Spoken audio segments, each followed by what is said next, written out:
Debt is emotional. It's time to take control of your spending through logic and time-tested techniques. Welcome back to our deep dive series on step 3 of the Daily Dedication, debt destruction. This series will show you why debt is emotional, how it is so easy to get into debt, and why you need to think differently in order to live a life where you don't owe anything to anyone. Let's dive into the emotional triggers that keep you in debt. Personal finance and our relationship with money is very emotional. People tend to overspend when they are sad, during times of financial stress, emergency situations, or just because they want the newest things. Some people even spend too much when they're happy. The emotional side of spending needs to be reined in, using my budget plan and the other tools. Emotional or spur-of-the-moment spending happens when you don't have a plan for every dollar in your budget. You may see something online or at Costco and just decide to buy it, even though it takes money away from your other goals, or even your ability to pay your rent. A good example of this is when you first walk into a Costco. What do you see? Endless rows of brand new flat screen televisions.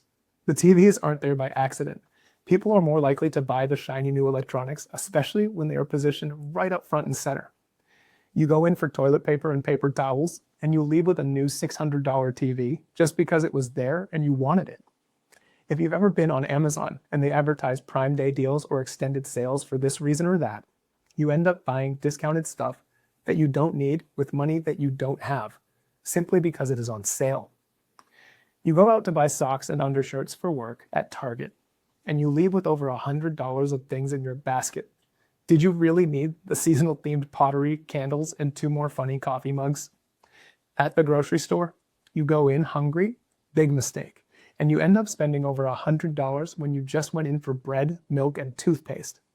This type of unplanned, everyday overspending happens to everyone. But it is when all of these are combined that it becomes a problem. It is a problem because you didn't budget for these expenses. And now you don't have as much set aside for necessities like saving for your future, or your mid-range goals like buying a home or a new used car. Spending more than you should on things that are just fun or spontaneous isn't the end of the world. But when you make it a habit, it starts to push your goals further and further away by years at a time. We have already gone over how small purchases like coffee or eating out for every meal throughout the workday can essentially cost you your future or ability to get out of debt. Adding the propensity to just buy whatever you want whenever there is a sale or just because, and these habits together become a big problem. This series is about debt, and these types of overspending on a whim are why so many people will continue to stay in debt once they are there. If you have a maxed out credit card, or maybe even several cards with high balances, you have to rein in the spontaneous spending in every aspect of your life in order to efficiently use the debt snowball method to free yourself from the debt cycle. Spending like this is tied to how you were raised and your parents' relationship to money, as well as how it makes you feel. Some people in a ton of debt continue to spend on cards because it gives you that initial jolt of dopamine, but that feeling quickly subsides and they are left with stress, guilt, and worst of all, more debt. I've seen very bright and intelligent people spend themselves into a nightmare. They are not stupid and don't do this with malicious intent. It all goes back to not having the education, tools, or plan in place to avoid such bad decisions. Some people always talk about bad debt versus good debt. I like to say that all debt is bad if you can't afford to pay it off fast enough. Paying student loans over 30 years is bad debt. I don't care what anyone says. Paying any interest on credit cards whatsoever is bad debt. Buying too much house so you can't pay extra on the principal to own it free and clear is bad debt. Financing a new car for more than 4 years that you simply cannot afford to buy in cash is bad debt. Every salesperson in these categories will tell you why it is good for you to carry debt. They will tell you that it builds good credit and higher scores. They will tell you about all the flashy features of that car that you can't afford. They will tell you that buying now and paying later is easier. That is all garbage, and you need to think differently. They are selling you debt and higher payments because of interest. They are robbing you of your retirement savings and ability to reach future goals that matter much more than that new car. That new car becomes a not new car very quickly. You are being sold a lie and a huge financial burden every time you are told to finance something that you can't pay for in cash. The only exception to this is buying a moderately priced home that you can afford to put more toward principal to own it free and clear in less than 15 years. We will go into this idea in much greater detail in step 8, owning your own home. Once you get used to financing whatever you want in the moment, those monthly payments and interest charges will eat away at your entire life and cause you stress. Maybe financing that couch seemed like a good idea at the time, but look what happens once that becomes a habit. You don't just finance the couch. You also finance the car, the vacation, the dining room set, the house that's too expensive for you to truly afford, the Amazon purchases. You max out credit cards, which are even worse, high-interest loans on stuff. And pretty soon, you have financed the majority of the consumer goods in your life. You can't possibly keep up with all of those payments, especially once each loan starts to charge you interest, and now you are paying almost double what the initial purchase costs across all of those categories in your life. This is when your income doesn't matter anymore. It doesn't matter how much you make. It matters how much you save. It doesn't matter if you make $500,000 a year, if you spend all of it and spend beyond that income on financed things. If you make $60,000 a year in your household and have a plan with no debt, you have a better chance of retiring as a millionaire and having less stressful years throughout your life.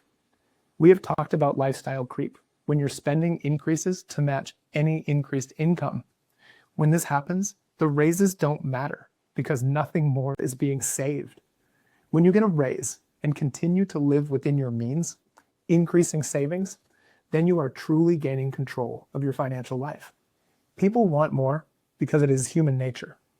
People want more because we are told we want more in thousands of advertisements every day. People want more because more gives us that short-lived dopamine rush. The funny thing is that by overspending and overextending yourself with credit, now you are robbing yourself of the more you could enjoy without debt later on. It's self-sabotaging behavior that needs to stop if you are to find more peace and true wealth in your life. With debt, just like anything else in personal finance, you need a plan to be successful. You need to identify your emotional triggers when it comes to spending and avoid them like the plague. If you can't help but buy more than you need at Costco, cancel your membership and only buy what you need from the grocery store when you need it. If you can't stop yourself from buying a new car when you go to a dealership, don't go to a dealership. Find a frugal friend to search on Carfax for you to look at some of the cars that are just 3 years older with 30,000 miles and buy it in cash. If you have a gambling problem, don't go to the casino and instead seek some professional help. If you spend too much when you are hungry, eat lunch before going to the grocery store and only buy what is on your list. If you tend to buy new phones, new furniture, new appliances, new anything, and you have a hard time saying no to salespeople, then you don't go in person to stores anymore. Get what you need online when you need it. You search for the best deals online. Save them to your favorites list, then put the phone or computer away. If in 1 month you still need those items, then you can use your budgeted funds to purchase them. What you are trying to avoid is the instant gratification that human nature and marketing pushes on us every day. I can tell you from personal experience that there is a greater feeling of pride and confidence that comes with saving for and purchasing everything in cash. You own the item. The item doesn't own you. And you don't have to pay some loan company more than the items are worth in interest. Stop paying interest. You should be pissed off when this happens. You can't trick yourself either. You may be temporarily happy with that fancy new car, but you aren't fooling yourself. The payments still have to be made for 7 years. And by that point, the car isn't so new anymore. You need to think differently. People look at me sideways when I tell them I own both of my cars in cash, and I'm saving for the next used car already in my budget. They laugh or say, yeah, right, when I tell them we have over 6 months of expenses saved in an emergency account to take care of us in a real emergency. Eyes get wider when I proudly tell them that we pay $650 more toward principal on our home each month, turning the 30-year loan into just less than 15 years. Paying extra on a mortgage? I must be crazy. No, it's because I think differently, and I have an amazing wife who is even more frugal and better with money than I am. She should really be the one teaching this. It just came naturally to her. I'm pretty sure she's a unicorn. I just haven't been able to prove it yet. Think about every debt you have and how much better your life would be without it. Would you like to own your own car instead of paying $600 or more every month? Of course you would. Would you like to own your own home in less than 15 years instead of renting or paying too much for a house you don't need? Of course you would. Would you like the security and peace of mind that comes with a fully funded emergency account? Of course you would. Would you like to own everything you have in life without having to attach a monthly payment to it? Of course you would. In order to do this, you need to think differently and think for yourself. Don't let anyone tell you that you need to finance anything. Don't let anyone tell you that carrying a credit card balance builds credit. That is just completely and utterly false nonsense. Don't let anyone forcefully sell you on a home you aren't comfortable paying for on one salary.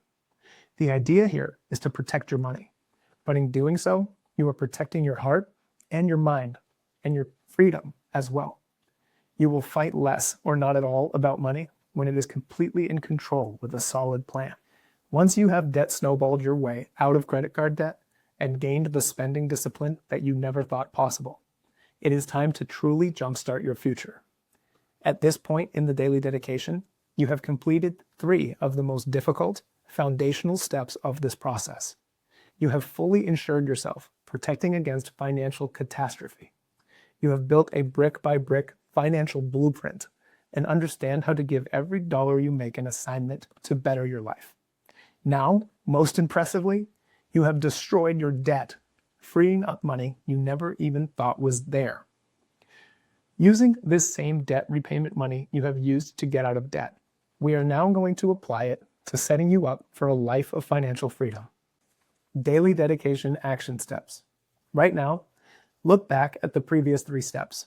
Are you fully insured with every type of insurance I explained in step 1? If not, go back and make sure you have the policies with the recommended level of coverage right now. For example, if you have health insurance but didn't take the time to get term life insurance, stop what you are doing and get life insurance today. Go get the quotes. This method builds on itself, and if you leave something out or ignore a step, you risk severe financial consequences. You may think you don't need pet insurance, and 2 years from now, your dog needs surgeries and treatments totaling over 11 grand. You love your pet, so you have to take this money from your emergency account and start over, or weather a big hit that didn't need to happen had you just got insurance. Step 2 was brick by brick budget blueprint. Now that you are out of debt and have much better control over where your money is going, re-examine your budget and see if it is still accurate. Now that you aren't overspending on so many different items and you have been using a lot of money to pay off debt, look at how your budget transforms into a tool to help you succeed. You are no longer budgeting to pay someone else. Now the real power kicks in, and all of this effort begins to pay off, literally, for you. Step 3, debt destruction, is complete, or you're working on it now. You are out of debt. Look at those 0 balances, celebrate.